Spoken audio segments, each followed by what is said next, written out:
Nome do livro: Livro 1, O Ladrão de Raios. Autor: Rick Riordan. Capítulo 19. De certa forma, descobrimos a verdade. Imagine a maior aglomeração de gente que você já viu em um show, um campo de futebol lotado com 1 milhão de fãs. Agora imagine um campo 1 milhão de vezes maior do que esse, lotado, e imagine que a energia elétrica falhou e não há barulho, não há luz, nem aquelas bolas gigantes quicando por cima da multidão. Algo de trágico aconteceu nos bastidores. Uma massa sussurrante de gente fica simplesmente vagueando nas sombras sem direção, esperando um show que nunca vai começar. Se é capaz de imaginar isso, tem uma boa ideia de como são os campos de Asfódelos. A grama preta tinha sido pisoteada por eras de pés mortos. Um vento morno e úmido soprava como o hálito de um pântano. Árvores negras, Groover me disse que eram choupos, cresciam em grupos aqui e ali. O teto da caverna era tão alto acima de nós que poderia passar por uma massa de nuvens de tempestade, a não ser pelas estalactites, que brilhavam em um cinza pálido e pareciam malvadamente pontudas. Tentei não imaginar que poderiam cair sobre nós a qualquer momento, mas havia várias delas salpicadas ao redor, que caíram e empalaram a si mesmas na grama preta. Acho que os mortos não precisavam se preocupar com pequenos riscos, como ser espetados por estalactites do tamanho de foguetes. Annabeth, Groover e eu tentamos nos misturar com a multidão, permanecendo de olho nos gols da segurança. Não pude deixar de procurar rostos familiares entre os espíritos de Asfódelos, mas é difícil olhar para os mortos. Seus rostos tremulam. Todos parecem ligeiramente zangados ou confusos. Eles até nos veem e falam, mas a voz soa como trepidações, como o chiado de morcegos. Depois que eles percebem que você não consegue entendê-los, fecham a cara e se afastam. Os mortos não são assustadores. São apenas tristes. Arrastamo-nos, seguindo a fila de recém-chegados que serpenteava desde os portões principais em direção a uma grande tenda negra com uma faixa que dizia: julgamentos para o Elísio e para a danação eterna. Bem-vindos, recém-falecidos. Do fundo da tenda saíam 2 filas muito menores.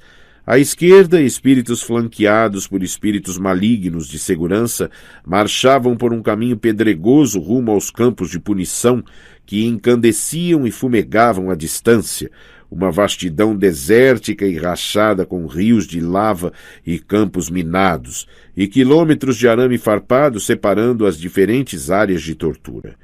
Mesmo de longe pude ver pessoas sendo perseguidas por cães infernais, queimadas na fogueira, forçadas a correr nuas por plantações de cactos ao ouvir música de ópera. Pude apenas distinguir uma colina minúscula com o vulto do tamanho de uma formiga de Sísifo, lutando para empurrar sua pedra até o topo. E vi também torturas piores, coisas que nem quero descrever. A fila que vinha do lado direito do pavilhão dos julgamentos era muito melhor. Dava num pequeno vale cercado de muros, uma comunidade com portões que parecia ser a única parte feliz do mundo inferior. Além do portão de segurança, havia belas casas de todos os períodos da história, vilas romanas, castelos medievais e mansões vitorianas. Flores de prata e ouro floresciam nos campos. A grama ondulava nas cores do arco-íris.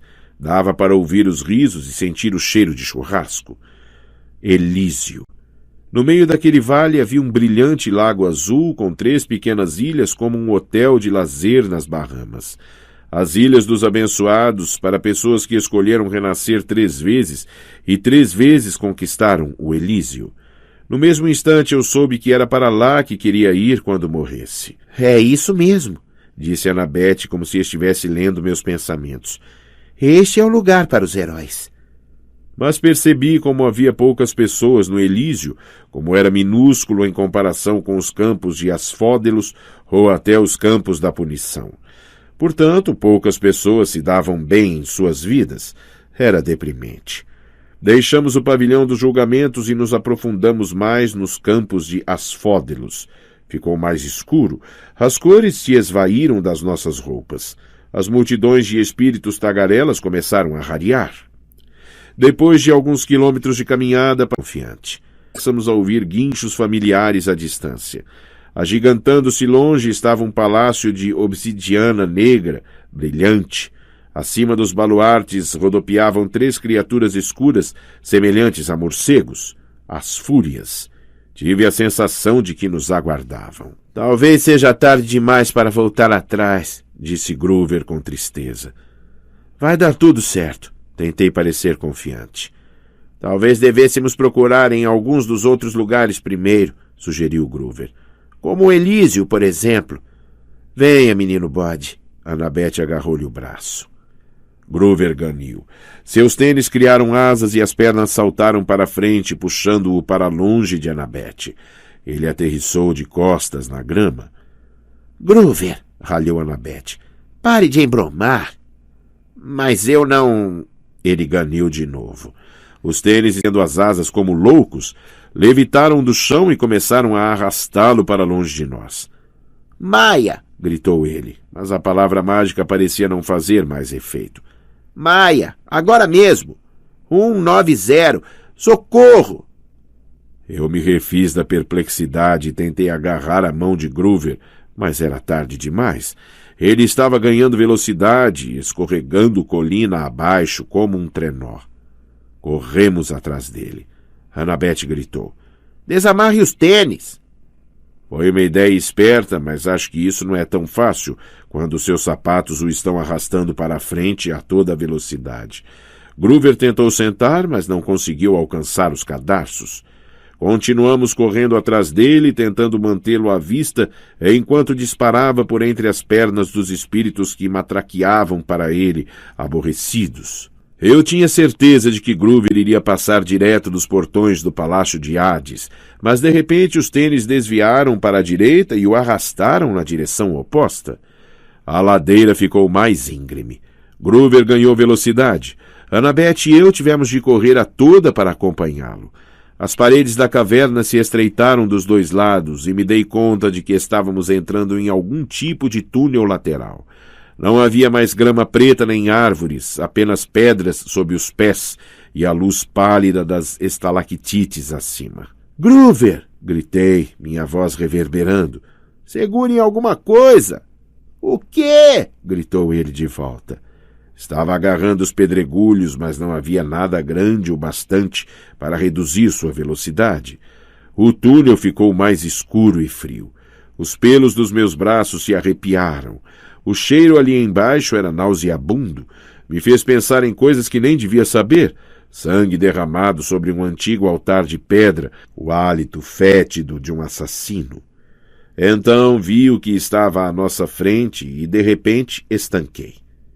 O túnel se alargava para uma enorme caverna escura e no meio havia um abismo do tamanho de um quarteirão da cidade. Groover estava escorregando direto para a borda. — Venha, Percy! Gritou Annabeth, puxando-me pelo pulso. — Mas aquilo... — Eu sei! Gritou ela. — O lugar que você descreveu de seu sonho, mas Groover vai cair se não o pegarmos. Ela estava certa, é claro. O apuro de Groover fez com que me mexesse de novo.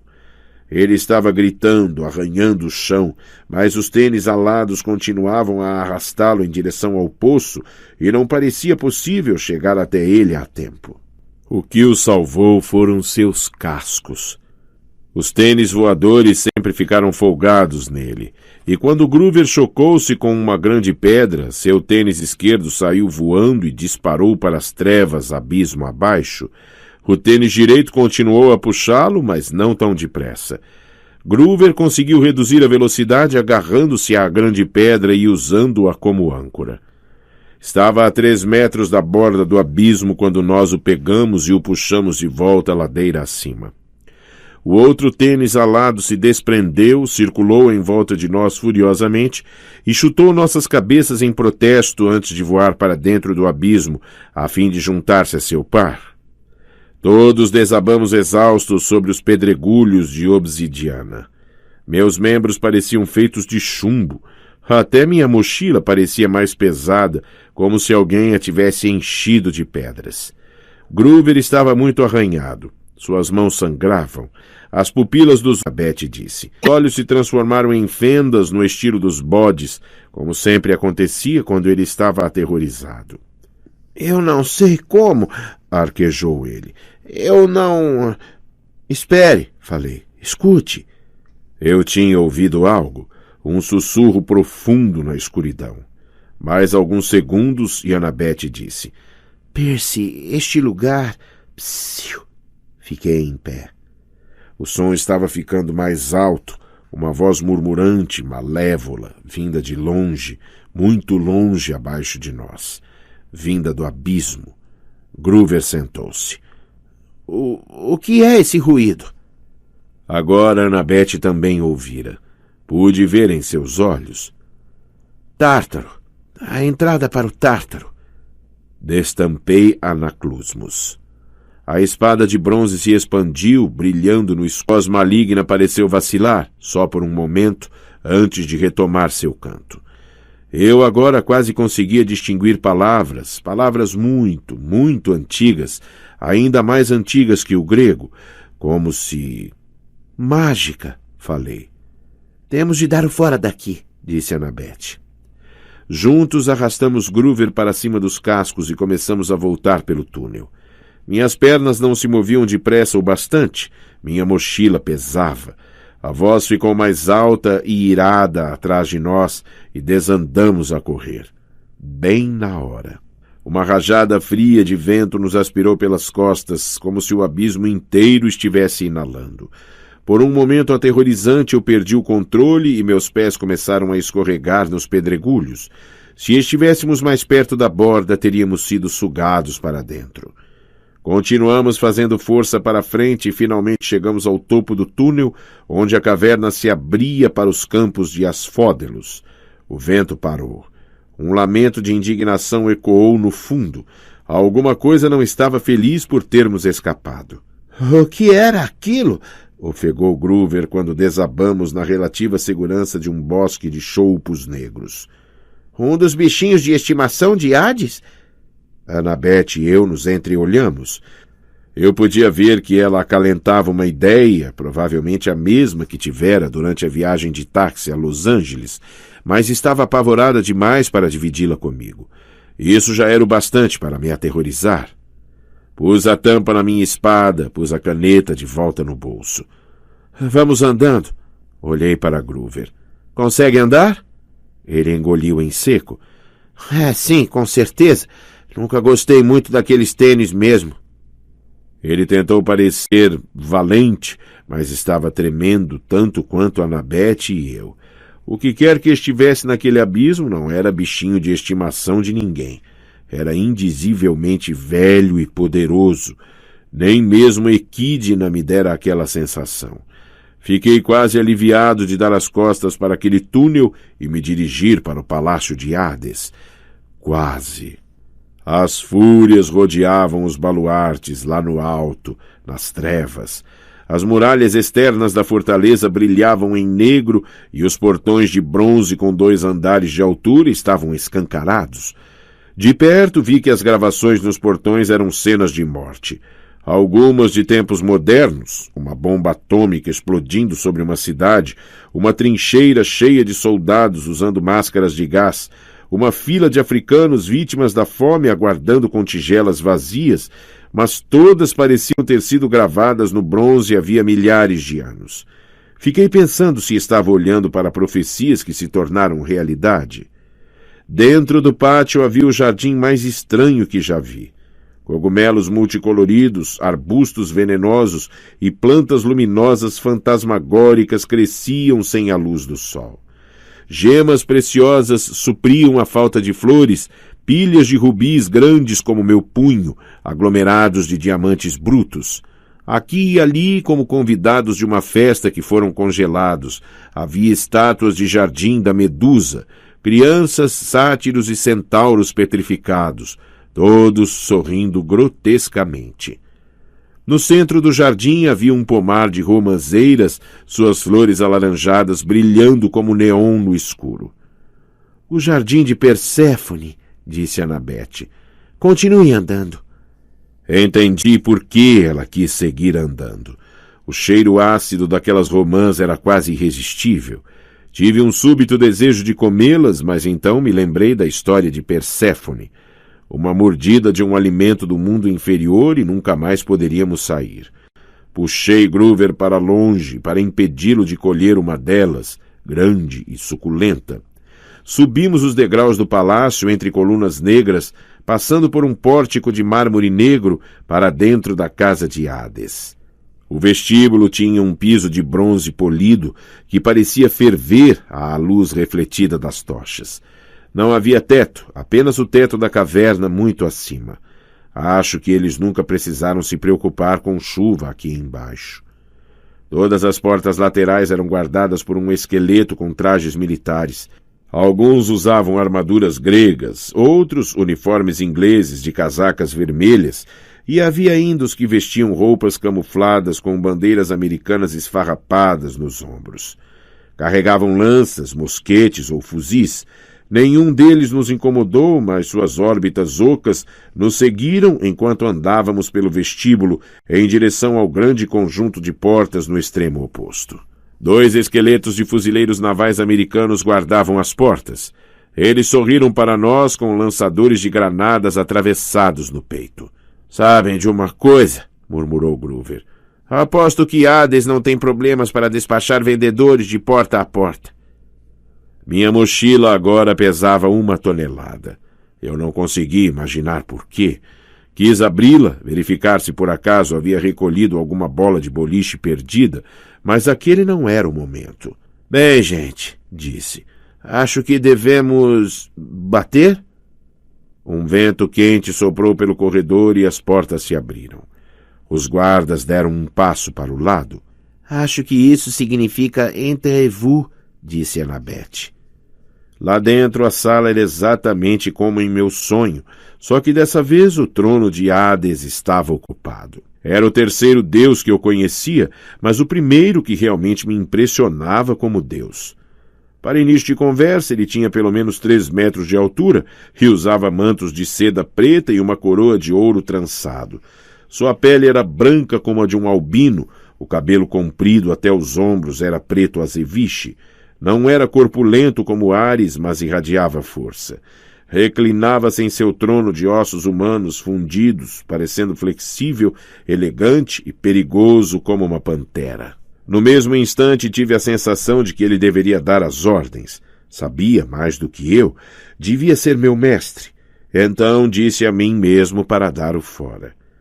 A aura de Hades estava me afetando, assim como acontecera com a de Ares.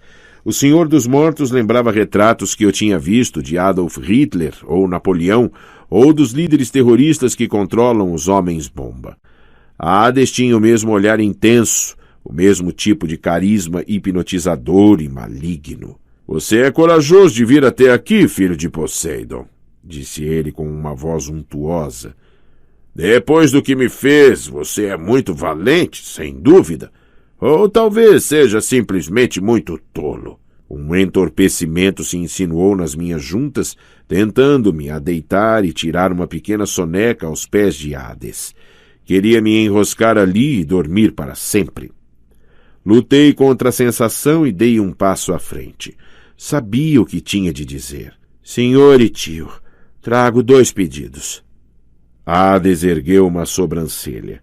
Quando ele chegou mais para a frente em seu trono, rostos sombrios apareceram nas dobras dos seus mantos negros, rostos atormentados, como se o traje fosse feito de almas dos campos da punição, pegas ao tentar escapar, costuradas umas nas outras. Minha porção transtorno do déficit de atenção se perguntou se o resto das roupas dele era feito do mesmo modo. Que coisas horríveis alguém teria de fazer em vida para merecer ser parte da roupa de baixo de Hades? "Só 2 pedidos?" disse Hades. "Criança arrogante. Como se você já não tivesse recebido o bastante. Fale, então. Acho divertido esperar um pouco para fulminar você." Engolia em seco. Aquilo estava indo mais ou menos tão bem quanto eu temia. Relanceei para o trono menor, vazio, ao lado do de Hades. Tinha a forma de uma flor negra decorada em ouro. Desejei que a rainha Perséfone estivesse ali. Lembrei-me de algo dos mitos sobre como ela podia acalmar os humores do marido. Mas era verão. É claro que Perséfone estaria acima no mundo de luz com sua mãe, a deusa da agricultura, Deméter. Suas visitas, e não a inclinação do planeta, criavam as estações. Annabeth pigarreou. Seu dedo me cutucou nas costas. Senhor Hades, disse eu. Olhe, senhor, não pode haver uma guerra entre os deuses. Isso seria ruim. É realmente ruim, acrescentou Groover, querendo ajudar. Devolva o raio mestre de Zeus para mim, disse eu. Por favor, senhor, deixe-me levá-lo para o Olimpo. Os olhos de Hades brilharam perigosamente. Você se atreve a continuar com essa farsa depois de tudo o que fez? Dei uma olhada para os meus amigos atrás de mim. Pareciam tão confusos quanto eu. Tio, falei, você fica dizendo depois de tudo o que você fez. O que foi exatamente que eu fiz? A sala do trono tremeu com tanta força que provavelmente o impacto foi sentido lá em cima, em Los Angeles. Fragmentos de rocha caíram do teto da caverna. Portas se abriram violentamente em todas as paredes e guerreiros esqueléticos marcharam para dentro, centenas deles, de todas as épocas e nações da civilização ocidental. Enfileiraram-se nos 4 cantos da sala, bloqueando as saídas. Hades urrou. Você acha que eu quero a guerra, filhote de Deus? Tive vontade de dizer, bem, esses caras não se parecem muito com ativistas pela paz, mas achei que poderia ser uma resposta perigosa. Você é o senhor dos mortos, falei com cautela. Uma guerra iria expandir seu reino, certo? É bem característico dos meus irmãos dizerem uma coisa dessas. Acha que preciso de mais súditos? Não está vendo a grandeza dos campos de Asfódelos? Bem, você tem ideia de quanto meu reino inchou só neste último século? Quantas subdivisões tive de criar? Abri a boca para responder, mas Hades agora estava embalado. Mais espíritos de segurança, queixou-se. Problemas de trânsito no pavilhão de julgamentos. Horas extras em dobro para o pessoal? Eu era um deus rico, Percy Jackson. Controlo todos os metais preciosos embaixo da terra, mas as minhas despesas... Caronte quer um aumento de salário, despejei, acabando de me lembrar do fato. Assim que falei, pensei que perder uma ótima chance de ficar calado. Ah, não me fale de Caronte, gritou Hades. Ele está impossível desde que descobri os ternos italianos. Problemas em toda parte, e eu tenho de lidar com todos eles pessoalmente. O tempo de viagem entre o palácio e os portões já é suficiente para me deixar insano. E os mortos continuam chegando. Não, filhote de Deus, eu não preciso de ajuda para arranjar súditos. Não pedi essa guerra. Mas você pegou o raio mestre de Zeus. Mentiras! Mais estrondos. Hades ergueu-se do trono, ficando da altura de uma trave de futebol. Seu pai pode enganar Zeus, menino, mas eu não sou tão estúpido. Enxergo o plano dele. O plano dele? Você foi o ladrão no solstício de inverno, disse ele. Seu pai pensou em mantê-lo como seu pequeno segredo. Ele o mandou para a sala do trono no Olimpo. Você pegou o raio mestre e meu elmo. Se eu não tivesse enviado minha fúria para descobri-lo na Academia Iense, Poseidon talvez tivesse conseguido esconder o plano para desencadear uma guerra. Mas agora você foi forçado a aparecer. Será exposto como o ladrão de Poseidon, e eu terei meu elmo de volta. Mas, falou Annabeth, pude perceber que a cabeça dela estava a 1 milhão de quilômetros por hora. Senhor Hades, seu elmo das trevas também desapareceu? Não banque a inocente comigo, menina. Você e o sátiro estiveram ajudando este herói, que veio aqui me ameaçar, sem dúvida, em nome de Poseidon, a me trazer um ultimato. Poseidon acha que posso ser chantageado para apoiá-lo? Não, falei. Poseidon não. Eu não. Não falei nada do desaparecimento do elmo, rosnou Hades. Porque não tenho ilusões de que alguém no Olimpo me faça justiça, que me dê alguma ajuda. Não posso permitir que vaze a notícia de que minha arma mais poderosa está desaparecida. Portanto, procurei por você eu mesmo, e quando ficou claro que você vinha a mim para fazer sua ameaça, eu não tentei detê-lo. Você não tentou nos deter? Mas... Devolva meu elmo agora, ou vou interromper a morte, ameaçou Hades. Esta é a minha contraproposta. Abrirei a terra e mandarei os mortos se despejarem de volta em seu mundo. Transformarei suas terras em um pesadelo. E você, Percy Jackson, o seu esqueleto liderará o meu exército para fora do Hades. Todos os soldados esqueléticos deram um passo à frente, com as armas de prontidão. A essa altura eu deveria ter ficado aterrorizado. O estranho foi que eu me senti ofendido. Nada me deixa mais zangado do que ser acusado de algo que não fiz. Já tivera uma porção de experiências com isso. Você é tão mau quanto Zeus, disse eu. Acha que roubei você? É por isso que mandou as fúrias atrás de mim? É claro, disse Hades. E os outros monstros? Hades franziu o lábio. Não tive nada a ver com eles. Eu não queria uma morte rápida para você. Queria você diante de mim, vivo, para enfrentar todas as torturas dos campos da punição.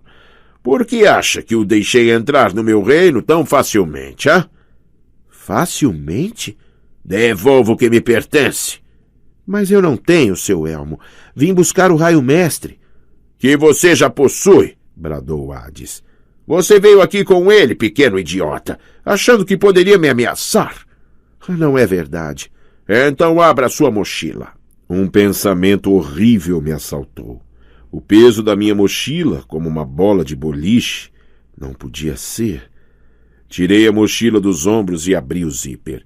Dentro havia um cilindro de metal de 60 centímetros de comprimento, com uma ponta de cada lado, zumbindo de energia. Percy, disse Annabeth, como eu não sei, não entendo. Vocês, heróis, são sempre iguais, disse Hades. Seu orgulho os torna tolos, achando que podem trazer uma arma assim diante de mim. Eu não pedi o raio de Zeus, mas já que ele está aqui, você o entregará a mim.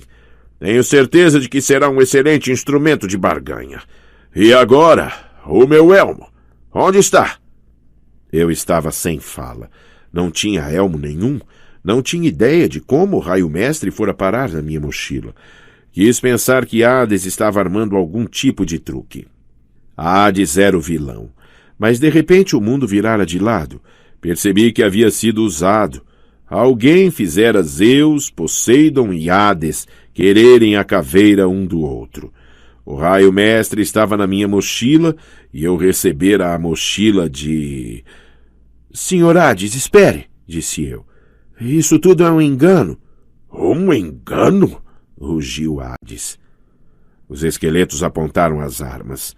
Lá no alto houve um bater de asas coriáceas e as três fúrias voaram para baixo para empoleirar-se nas costas do trono do seu senhor. A que tinha as feições da senhora Dodds arreganhou um sorriso ávido para mim e estalou seu chicote. Não há engano nenhum, disse Hades. Sei por que você veio, e sei a razão real por que trouxe o raio. Você veio negociar por ela. Hades soltou uma bola de fogo dourado da palma de sua mão. Ela explodiu nos degraus diante de mim, e lá estava minha mãe, congelada em uma chuva de ouro, exatamente como no momento em que o Minotauro começou a apertá-la até a morte. Não pude falar. Estendi a mão para tocá-la, mas a luz era quente como uma fogueira. Sim, disse Hades com satisfação. Eu a tomei. Eu sabia, Percy Jackson, que você por fim viria barganhar comigo. Devolvo o meu elmo e talvez eu a deixe ir. Ela não está morta, você sabe. Ainda não. Mas se você me desagradar, isso irá mudar. Pensei nas pérolas no meu bolso. Talvez elas pudessem me safar daquilo. Se ao menos eu conseguisse libertar a minha mãe. Ah, as pérolas, disse Hades, e meu sangue gelou. Sim, meu irmão e os seus truquezinhos. Apresente-as, Percy Jackson. Minha mão se moveu contra a vontade e eu apresentei as pérolas. Apenas 3, disse Hades. Que pena. Você sabe que cada qual protege uma só pessoa. Tente levar a sua mãe, então, filhotinho de Deus. E qual dos seus amigos você deixará para trás para passar a eternidade comigo? Vá em frente, escolha. Ou me dê a mochila e aceite as minhas condições. Olhei para Annabeth e Groover. Suas expressões eram soturnas. Fomos enganados, disse-lhes. Pegos numa armadilha. Sim, mas por quê? Perguntou Annabeth. E a voz no abismo? Ainda não sei, disse eu, mas pretendo perguntar. Decida, menino, gritou Hades. Percy, Groover pôs a mão no meu ombro. Você não pode lhe entregar o raio. Eu sei disso. Deixe-me aqui, disse ele. Use a terceira pérola para a sua mãe. Não, eu sou um sátiro, disse Groover. Nós não temos almas como seres humanos. Ele pode me torturar até a morte, mas não ficará comigo para sempre. Eu reencarnarei em uma flor ou alguma outra coisa. É o melhor jeito. Não. Annabeth sacou a sua faca de bronze. Vocês dois continuam. Groover, você tem de proteger Percy. Você tem de conseguir a sua licença de buscador e começar a sua missão por Pan. Tire a mãe dele para fora daqui. Eu lhes darei cobertura. Planejo cair lutando. Nem pensar, disse Groover. Eu vou ficar para trás. Pense de novo, menino bode, disse Annabeth. Parem, vocês dois. Era como se o meu coração estivesse sendo rasgado ao meio. Ambos passaram por tanta coisa comigo. Lembrei-me de Groover bombardeando a Medusa no Jardim de Estátuas e de Annabeth nos salvando de Cérbero. Nós sobrevivemos ao Parque Aquático de Hefesto, ao Arco de St. Louis, ao Cassino Lotus. Passei milhares de quilômetros preocupado porque seria traído por um amigo, mas aqueles amigos jamais fariam isso. Eles não fizeram nada a não ser me salvar, vezes e vezes seguidas, e agora queriam sacrificar suas vidas pela minha mãe. Eu sei o que fazer, disse eu. Segurem isto. Entreguei uma pérola a cada um deles. Annabeth disse, mas Percy... Virei-me e encarei minha mãe. Queria desesperadamente me sacrificar e usar a última pérola para ela, mas sabia o que ela iria dizer. Ela jamais permitiria isso. Eu tinha de levar o raio de volta para o Olimpo e contar a verdade a Zeus. Tinha de impedir a guerra. Ela jamais me perdoaria se eu a salvasse em vez disso. Pensei na profecia feita na Colina Meio-Sangue, que parecia ter sido 1 milhão de anos atrás. No fim, você não conseguirá salvar aquilo que mais importa. Desculpe, disse a ela. Eu voltarei. Vou encontrar um jeito. A expressão presunçosa na cara de Hades se apagou. Ele disse, filhote de Deus? Vou encontrar o seu elmo, tio, disse a ele. Vou devolvê-lo. Lembre-se do aumento de salário de Caronte. Não me desafie. E não faria mal brincar com Cérbero de vez em quando. Ele gosta de bolas de borracha vermelhas. Percy Jackson, você não vai... Eu gritei. Agora! Esmagamos as pérolas aos nossos pés. Por um momento apavorante, nada aconteceu. Hades gritou. Destruam-nos! O exército de esqueletos avançou, espadas desembainhadas, fuzis engatilhados no modo totalmente automático. As fúrias mergulharam, os chicotes explodindo em chamas. Exatamente quando os esqueletos abriram fogo, os fragmentos de pérola aos meus pés explodiram em luz verde e uma rajada de ar fresco do mar. Eu fui encapsulado em uma esfera branca leitosa que começava a flutuar para fora do chão. Annabeth e Groover estavam bem atrás de mim. Lanças e balas centelharam inofensivamente nas bolhas de pérola enquanto flutuávamos para cima. Hades gritou com tamanha raiva que a fortaleza inteira se sacudiu e eu soube que aquela não seria uma noite tranquila em Los Angeles. — Olhem para cima! — gritou Groover. — Vamos bater! Sem dúvida, estávamos indo direto para as estalactites, as quais imaginei que iriam estourar as nossas bolhas e nos espetar. Como se controla essas coisas? Gritou Annabeth. Acho que não se controla, gritei de volta. Gritamos quando as bolhas colidiram com o teto e... escuridão. Será que estávamos mortos? Não, eu ainda tinha a sensação de velocidade. Estávamos indo para cima, através da rocha sólida, tão facilmente quanto uma bolha de ar na água. Aquele era o poder das pérolas, eu me dei conta. O que pertence ao mar sempre retornará ao mar. Por alguns momentos não vi nada além das paredes macias da minha esfera. Então minha pérola irrompeu no fundo do oceano. As outras duas esferas leitosas, Annabeth e Groover, me acompanharam enquanto disparávamos para cima através da água. E pimba! Explodimos na superfície, no meio da baía de Santa Mônica, jogando um surfista para fora da sua prancha com um indignado "Ei, cara!". Agarrei Groover e o arrastei até uma boia salva-vidas. Peguei Annabeth e a arrastei também. Um tubarão curioso dava voltas em torno de nós, um grande tubarão branco com cerca de 3,5 metros de comprimento. Eu disse, "Cai fora!". O tubarão se virou e fugiu apressado. O surfista gritou alguma coisa sobre cogumelos estragados e se afastou de nós, patinhando o mais rápido que podia. De algum modo eu sabia que horas eram. Início da manhã, 21 de junho, o dia do solstício de verão. À distância, Los Angeles estava em chamas, nuvens de fumaça subindo de bairros por toda a cidade. Tinha havido um terremoto, sem dúvida, e a culpa era de Hades. Provavelmente estava mandando um exército de mortos atrás de mim naquele instante. Mas naquele momento o mundo inferior não era o meu maior problema. Eu tinha de chegar até a praia. Tinha de levar o raio de Zeus de volta para o Olimpo. Mais que tudo, eu precisava ter uma conversa séria com o Deus que me enganara.